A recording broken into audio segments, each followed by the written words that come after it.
I'll see you in the land of Mordor. Death awaits you at the border. Pass on through the gates of thunder. Destroy the ring of power and wonder. Hey, welcome back to the world of Middle-earth role-playing. I'm your host, Roman Daisel. Today we're going to be looking at the campaign module Gorgoroth. This was number 3112 in the series, and it's got cover art by Agnes McBride, and this is one of the cooler covers I've ever seen. My second most favorite cover, and I love how you have the three Nazgul riding down a road from Mount Doom probably to Barad-dûr. Interestingly enough, one of those riders is a woman. So when they created the 9 Nazgul in this system, they made one of them into a woman just to keep it politically correct. But I do love the cover art, and I do love the backstory they put on all these Nazgul. Flip over to the back, and it gives you basic layouts. This game was made in 1990, and again was put into this series after 3900. They decided to go back and do a few more and add them in the middle for some reason. So you get the 11 by 17 full color map, 2 full color city maps, 4 chilling adventures with detailed layouts, in-depth information, stats, and battleground information with a brief description. You get the map of Gorgoroth and part of Nirn. I wish they had done the whole of Mordor and added Ithilien, make more of Ithilien to the Anduin, and then did Gorgoroth and all of Nirn and maybe even touch upon Khand, like further out. But this is pretty cool, and it actually attaches to some of my South Gondor maps. Almost matches. So you can add them together. Then it gives you two cities. One on the northern slopes of the Ash Mountains, called Bar Lithrin, and then you get the dead city of Ostigurth. See, just off in the corner here, you have something that looks like a skull, which I thought was pretty cool, and goes in with character, the spirit of the thing. On the other side, you get another black and white map of the same thing, with all the creatures that you can find. So you have Gorgoroth toads, Morgay flies, hornets, bearded lizards, whatever, even ash drakes, before finally giving you a map of the Carrick Angren. Now the Carrick Angren was another wall they don't really talk about in Lord of the Rings, but it was right up here. It was Carrick Angren is to the north and separates Gorgoroth from Udin. And it was built by the Gondorians as well. So with that in mind, they had a lot of authors, designers for this. Pete Fenlon, Coleman Charlton, Jessica Ney, John Crowdisk. You know, there's so many guys doing this. I'm not going to mention them all. This is a pretty big book. Definitions of terms and guidelines, obviously. Adapting this module to your campaign. Converting stats, converting hits and bonuses, combat abilities. Obviously the same stuff as every book.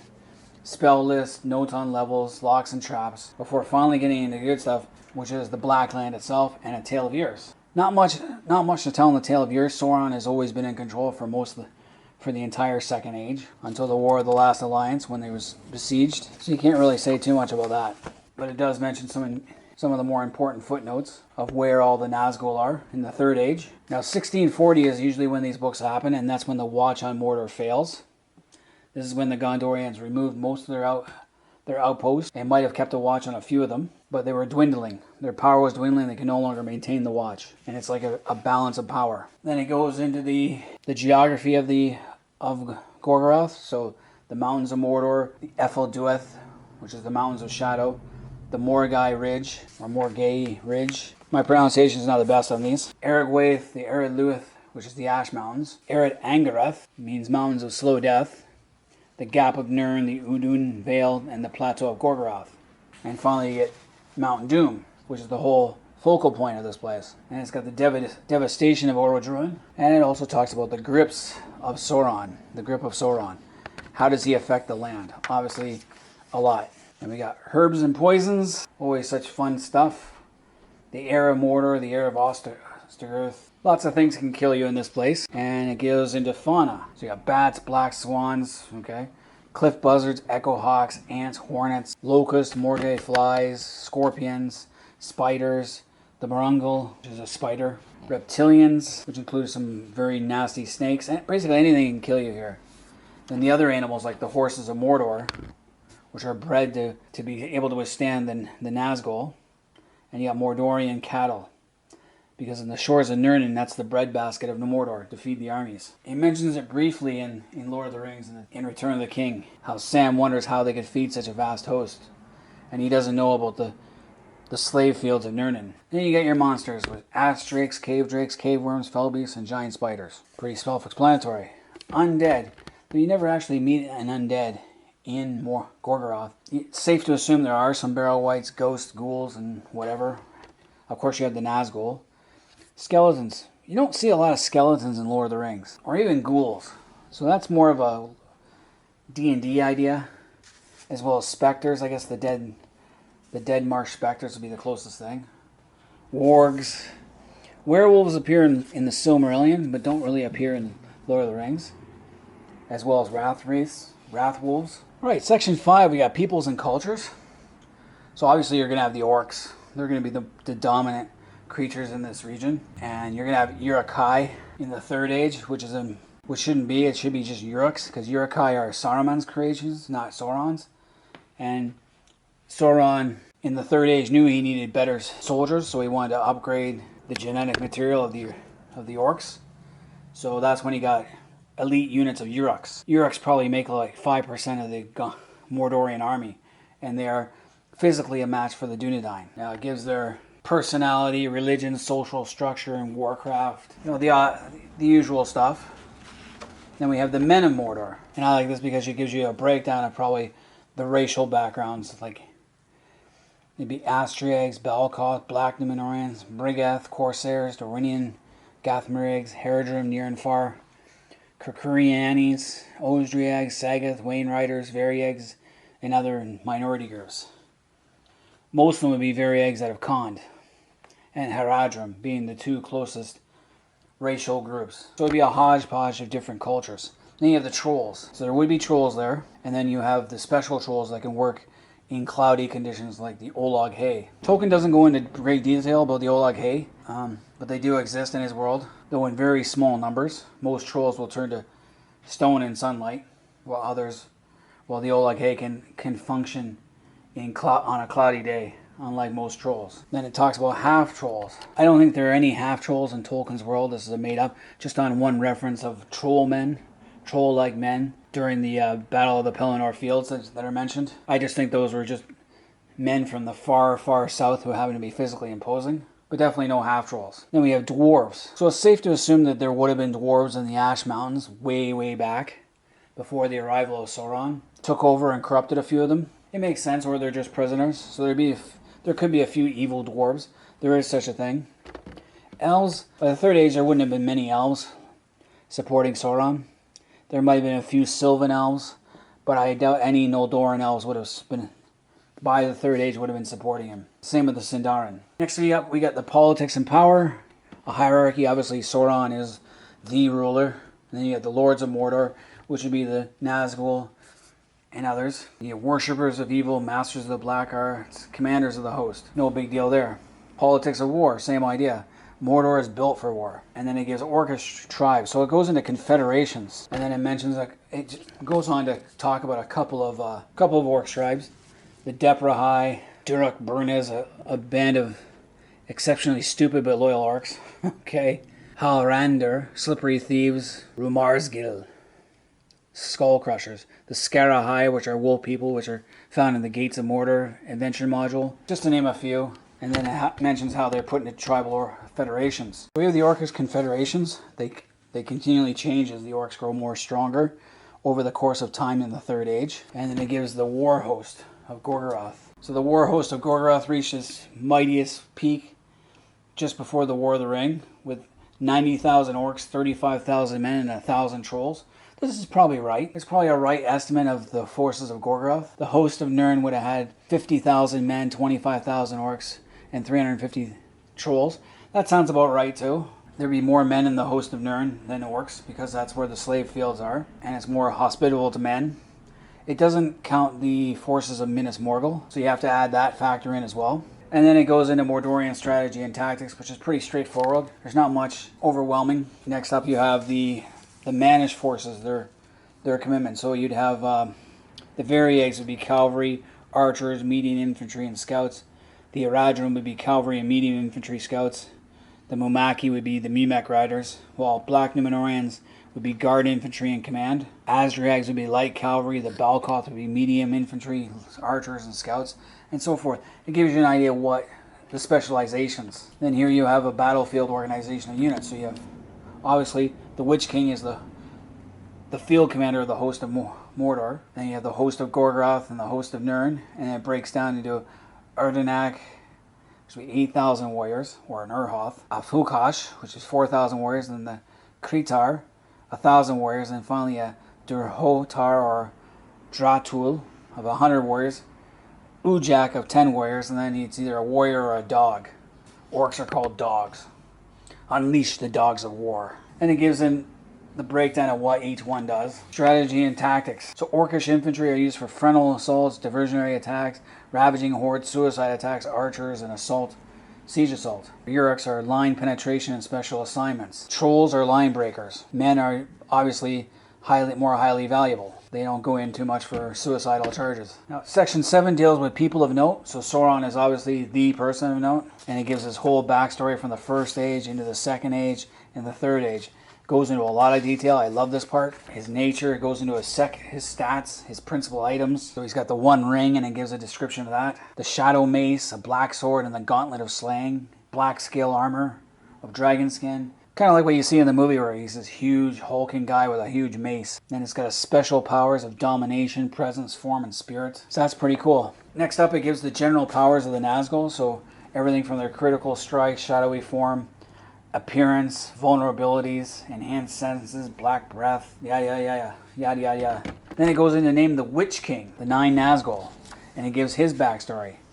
He's like a part of the royal house of Elros, a minor member of the royal house of Elros who got corrupted. That's the backstory they gave him. It's possible. It's one of those plausible things. And it calls him a Dunedain fallen Numenorean and gives it. Same idea, it gives all the stats for everything he has. Kamul, the Easterling, which is the only other named Nazgul. He was second in command, and he was the one who infiltrated the Shire first. And he was also in charge of Dol Guldur during the War of the Ring. He is a Wuma of Aradin. So he's from the far, far east. Next they got Dwar of Wa, who's called the Dog Lord. He's a Wolim, so he's also far east. And it talks about so they give the backstory for all these guys. Inder Dawn Death, which I thought was pretty cool. Ji Amav. He's like, in the Court of Ardor, that's where the region he's from. Tanturak. So during the time of the Court of Ardor, he would have been Sauron's representative down in that region trying to influence the court to the Sauronic side from the Morgothic side. Never worked. A Korahil, who is in the Greater Harad. He's also a Numenorean. And he's called the Storm King, and it gives his entire backstory again. Finally, we got Horamath of Dur, who's more of the northern areas. He's an Erd, so he's in the north, far northeast. Next, we got Andunafel the Quiet, who is the lady, and she is a Numenorean herself, who was mainly based in the Haradway, near Harad. And then next up is Ren the Unclean, like that name. Makes me wonder if Star Wars got that name from here, with the Knights of Ren. This is Ren the Unclean, who's one of the Shai, or Shai. And last up, we got Uvatha the Horseman, who's a Varag from Khand. He's the last of the 9 Nazgul. So I like the fact they went into such detail and depth and gave these guys personality. It's kind of like what Peter Jackson did in The Hobbit, where you had 13 dwarves, but they weren't really fleshed out by Tolkien, because he didn't have time to flesh out 13 dwarves, except for 1 or 2 of them. So it's kind of like this. They fleshed out the Nazgul, made them more tragic in a sense, so I love that. Then you have the Lords of Mordor with the Mouth of Sauron, who is a black Numenorean himself. Gothmog. In Peter Jackson's version, they made Gothmog into this huge orc, Uruk. But here he's like a half troll. I would assume him to be either a very special troll or a Uruk myself. Though I think then it's got one of the few elves that turned, Celadring, who was a Noldor elf from Gondolin. Find it a little far-fetched for him. And then you have the Angulin, who is another black Numenorean. Bolvag. He looks pretty cool. It's pretty gnarly. He's the high priest. Then you have the commanders of the host. Krushnak, Bolrakar, Ton Varakar, and Guthlog. This one's a trollless Gurthlog, so again, they're kind of far-fetched. This one's like a bear. Dagul looks like a bear orc, so I kind of, you can take that with a grain of salt. It's cool in a role-playing game, I guess. Then you have Shelob, who no one really controls, but they do mention her, which is cool. And Gollum, The Tragic Fate of Gollum. Section 8 deals with Mount Doom, and it gives a layout of the sections. So you can see up in the corner where the ring was created, and it also has the little passage where Frodo went down and threw the ring in. He never went further into the actual volcano. He just found a crack of doom. That's all he needed to do. But if you go further in, then you find how Sauron created the ring, like all the little traps that he has and his secret forge. So that's pretty cool. The mouth of the demon, the throat of the demon, all that fun stuff. And the layout, the description of the layouts are pretty cool. And the riddles that you need to know. So you really need to know your Tolkien to solve the riddles, especially the Silmarillion. And then Mount Doom level 2.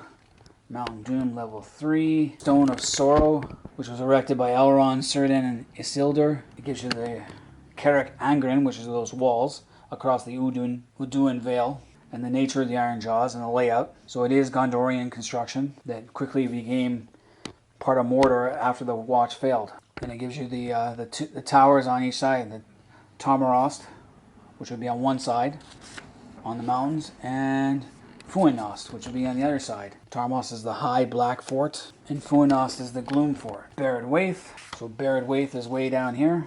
Guards the Gap of Nirn. It too is of Gondorian construction, but now has been taken over by the forces of Mordor. So I think that's pretty cool. And it just gives basic floor plans, what you can expect when you go down something, traps and all that, and guard rooms, plus the garrison and the life. And it gives you the Manish Keep, as well as the tower. And then finally you go to Ostigirth, called the City of Death. It gives a description of the City of Death, which is not a Gondorian outpost, and is part of one of Sauron's outposts for his Manish troops, and to guard the other side of the Vale Gap of Nirn. It's got some caves at the back, orc cavern, city walls, a layout. I played this campaign module with a couple of friends and sent them here because it has a really cool gate. And you go through the orc warrens. Finally, you get to Barad Sereg, which is shaped like a skull, and this is really cool. If you can penetrate into here, you're doing well. So you go to this thing. The most gruesome feature is the door, which is the alarm system. So what it is, the gate are two panels magically preserved. The remains of a man are embedded in the ivory surface. The lost in legend is thought to have been the predecessor to the current mouth of Sauron. His fate was punishment for crossing the demon's tongue deep in the caverns of Mount Doom without permission. Due to the powerful magic which holds him here, he has been kept alive since S.A. Second Age 1700. When the Dark Lord returned from his defeat, he found his servant attempting to probe the secrets of the One Ring's creation in an attempt to form his own empire in the south. So when Sauron was drowned in Numenor, this guy tried to attempt to find out the secrets and paid the price. He is the alarm system on this door. When the doors are open, the man screams in agony, for he feels the pain of being torn apart in half and dying. Upon closing the doors, he magically comes back to life, only to wait for the next time the doors are open. His screams will alert anyone nearby to the presence of guests. He retains the ability to speak along with his personality and memory. He desperately pleads with anyone who will hear him to refrain from opening the doors. He cannot be harmed or killed without destroying the entire door. So I could just see a bunch of orcs just opening the door, opening, closing real fast, just to hear him scream. So I thought that was really cool. Then it gives more idea into the actual thing. And it's got the Eye of Sauron in the middle of the skull. Fun stuff. Minas Tirith in the Tower of Ash. It's just built as an outpost in the Second Age, not Gondorian. Fairly simple. And then it has the mines of the arid Angarath. And some more principal fortresses and how they're created. Then it goes to a beacon pile, an orc encampment on the plain. Of course they'd have those. Gorgoroth at other times before the fall of Numenor.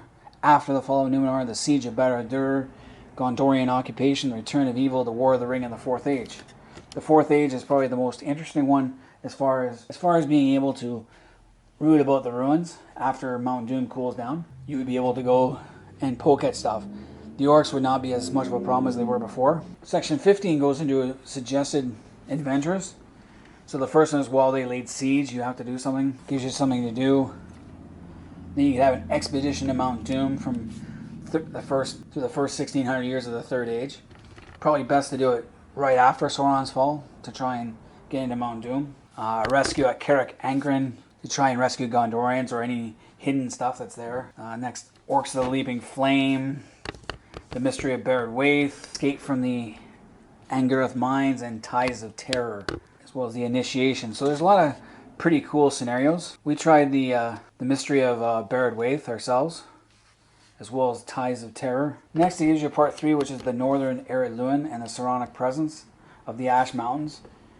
And it goes into a lot of detail of the geography and the ecology, as well as the inhabitants, native human tribes in the hills, the plains. So it's talking about the northern part of the Ash Mountains, not in Gorgoroth proper, but in the other regions. And it goes into Dorunin, which at this time was a Gondorian province, and the town of Bar Lithrin, which is on the map. Bar Lithrin, which you can find just right up there, is Bar Lithrin. So it's outside of Mordor proper, but one of those places like Minas Ithil, which would not be healthy. It talks about the settlement, because it'd be a mining town to mine in the Ash Mountains. Not a good idea when it's orc infested, but oh well. And it gives you all the important people in an adventure like Death of the Manor, a murderer, NPCs for that scenario, the setting. I don't know whether it'd be a manor house out there. It'd be kind of dangerous. So this is kind of far-fetched. Some encounters. The next adventure is the murder of a merchant, so you have to find out what's going on there. Again, you go to a guy named Saracon and Ningon's house, and even more. Refugees Caravan. I never really played with that part too much. Expedition to an abandoned tower ruled by Karog, who is a spirit of darkness and fire, a lesser Maya demon. Seem to be a lot more of those than Tolkien ever mentioned. And he's got some orc guards. So it gives you some adventures outside, just outside of Mordor, on the northern border. Part 4 has all the creating you can actually create an orc character or a half troll or a troll character, and he gives you the stats for them. That's pretty cool. I designed a few just to go against my other guys. As a dungeon master, I had a few of these guys made up so I could have them go against. You give special benefits, penalties, quirks. I like the quirks. Quirks are pretty cool. You can be sneaky, you can be a pack rat, inobservant, forgetful, moody, a good liar. You have a twitch, really vengeful, doesn't get mad, gets even. A belcher, takes pride in loudness and content. A scratcher, a thumb sucker, vermin eater, antisocial, paranoid, pessimistic. Favorite word, continually uses a particular word or phrase like elf meat, annoying laugh, glutton, whiner, constant complaints, favors the number 99, noisy, yells, slams door, eats loudly, vocal thinker, punster, flatulence, braggart, masochist, delusions of grandeur, blabbermouth, joker, knucklecracker, runny nose, guts, foul mouth, spitter, jerk. Generally annoying to be around. Gotta love these ones. Rumor monger, rebellious, critic, thinks he knows everything. Kinda sounds like an Eddie Haskell. Stupid questions. Points out the obvious. Useless advice, storyteller, lamely profound, hyperactive, and lethargic. So those are like personality quirks. And you can roll for the number of quirks. So if you roll like a 76 to 100, you get 4 quirks. If you roll 1 to 25, you get 1 quirk. Background options, professions, languages of Gorgoroth. You get the common languages, tables, encounter tables, master NPC table. And then my favorite, the master military tables. It gives different timelines. So before 1640, it'll tell you how many orcs are in a particular region and tribe. Then the confederations from 1640 to 1975, and then 202 to 2460. So during the time when they took Minas Ithil, they gathered. First Horse of Gorgoroth from 1975 to 2002. This is when they struck at Minas Ithil. And then from 2002 to 2460, it gives you the Uruk Morgul. So it does give you a stats for the Morgul army. And then finally the Host of Gorgoroth from 2951 to 309 in parentheses. So it's like 162,000 orcs in the first Gorgoroth host, which is about right. And the Host of Nirn, master encounter tables for just random stuff, random feature table, herbs, toxic fume table, and a master beast table. And that's it. And it had also, I remember seeing these in stores and didn't buy them. And I also have seen these on eBay a lot of times. Games Workshop makes much better figures for a better price than these guys. But for the late 80s, early 90s, this was good. Anyway, that's the campaign book Gorgoroth in a nutshell, in a very fast nutshell. There's so much detail in this game. I love this book. It's definitely in my top 5 favorites for the Middle-earth role-playing. Anyway, any Middle-earth role players out there, let me know if you guys had this campaign module. If you used it, what'd you think? And let me know in the comments section. Until next time, this is Roman Daisel. I'm out of here. Shadows increasing, beast throughout the land is ceasing, evil misfortune.